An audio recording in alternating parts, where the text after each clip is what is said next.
this is kind of my plan. I'm not going to go, I was going to go NASCAR, but I think there's too many people kind of going that route. So I wanted to try something a little different. And so what I'm thinking is I'm going to go more of a kind of an SCCA Trans Am look, kind of like this Camaro. So I'll have the bigger fin in the front, and then the bigger kind of fin in the back with the removable. The trunk will be removable just like this one, and I'll have the detail in there. I definitely want to go more detail than I did on this Camaro. So this is the 70.5 Camaro kit, and I did this one more just kind of raw parts off one of the NASCAR kits. So, and this one, so what I'm doing here is, so this body, or sorry, chassis is from the Ford Thunderbird kit, NASCAR kit, and so far it's been the one to fit the best.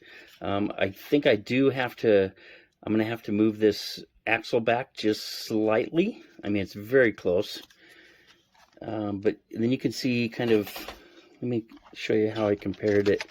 So this is the Chevy Lumina NASCAR body, or sorry, I'm saying that again, frame, and it actually fits pretty good. It's not bad. What I'm not crazy about is the fact that it has the, on the roll bar, it has the pads on there already, and I kind of wanted to put those on myself. And what I typically use is I'll put in heat shrink. So you can see that. And I have, I just got these at Harbor Freight, and just different sizes. And then you slip them over the roll bar and you heat them up, and they look just like pads and much more realistic than some of the pre-made ones.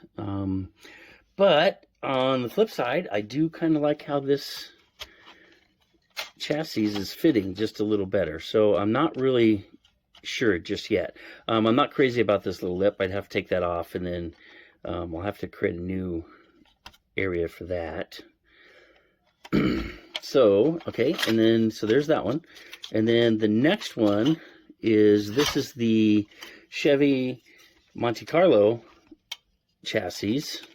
And you can see it also fits pretty good. But once I have the suspension on the front, it's not going to line up very well up front at all.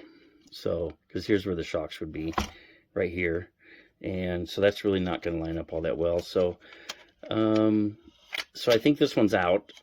I mean, I could move everything forward, but I'm not quite sure yet. I do like the back end of this one a little better. But again, it has the same type of roll bar where it's all, let me show you. So let's see how this is pre-padded. You just kind of paint it black. I was hoping for a little more realism there. I could technically take the roll bar off this one and put on this one. You know, I mean, boy, there's just a lot of options at this point. But I really am liking how well this fits. If you look at the, see, here's the front. So either the front's going to have to move forward just slightly, and that's kind of what I'm thinking, is I'm going to leave, or sorry, I'm actually going to leave the front, I think, alone, but I do need to drop it slightly, because it's sitting too high right now up in the wheel well. And then I'm going to have to move this back axle back just slightly. So yeah, so that's kind of what I'm dealing with. I do like how this, I do kind of like it like this better, just because the dash kind of lines up better. You know, everything. If you're looking inside, the roll bar actually lines up with the A-pillar pretty well. Yeah, but so that's the plan. I'm going to go with more of a Trans Am, SCCA Trans Am look. I don't believe they ever had an actual Roadrunner running in the Trans Am series, so this will be kind of a made-up car. Going to go as real as I can and go from there. So thanks for watching. I'll have more updates soon. Check out some of my other videos I just posted. Just did the 65, 67 Corvette and a few other updates, like on the 4x4 Datsun. And so I'll have more on this one soon. Thanks for watching, and have a good night. Thank you.